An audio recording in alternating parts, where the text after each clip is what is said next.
The first scream came before dawn. I jolted awake in my bunk, the cold iron frame rattling beneath me.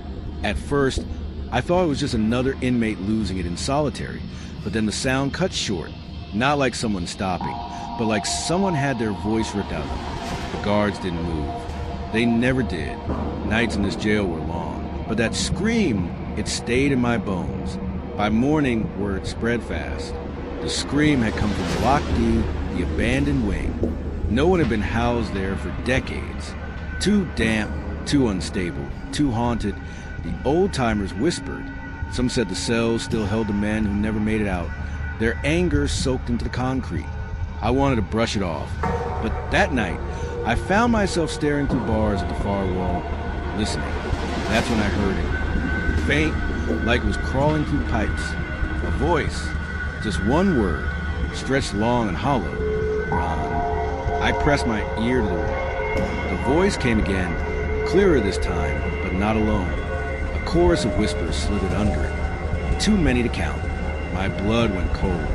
I pulled back just as something banged hard on the other side. The guards told me I was hearing rats. Funny, I'd never known rats to whisper my name. On the third night, I woke to the sound of footsteps outside my cell. Slow, barefoot, I sat up, gripping the edge of my cot.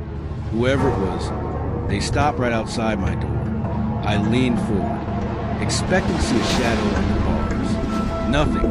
Then the lock on my cell rattled. Not like someone trying to pick it, but like someone was already inside. The door stayed shut, but I swear I felt the air shift. A weight pressed down beside me on the mattress.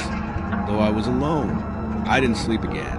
The next morning, one of the lifers, an old man with hollow eyes, caught me staring at Block D through the yard fence. He shuffled close and muttered, "You hear him now, don't you?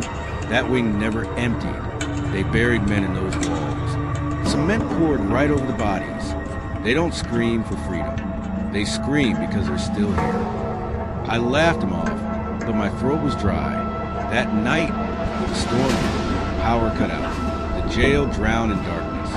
Shouts echoed across the blocks, but the loudest came from Block D. Screams, bangs, metal tearing. The emergency lights flickered to life, weak and red. In the glow, I saw figures moving along the far hall. Not guards, not inmates. Too many, too pale. Their faces blurred like smoke, but their eyes burned black. They moved toward us, through the bars, through the walls. Cells erupted in chaos. Men screamed, prayed, begged. I pressed back against the wall as one of the figures slid into my cell, its mouth opening wider than a man's jaw should, stretching until I thought it would split. The whisper came again, not in my ear this time, but inside my skull. "You're one of us now." The lights cut out. When they came back, guards said no one left their cells. They laughed off the panic, told us it was just a storm, just our imaginations. But 3 bunks in my row were empty. Men who'd been there. When I closed my eyes were gone by morning. Their names scratched into the walls, fresh and bleeding through the paint. The jail never acknowledged it. They never do. But some nights when the wind dies and the block goes quiet, I still hear the first scream, tearing through the dark. And I know it's only a matter of time before the walls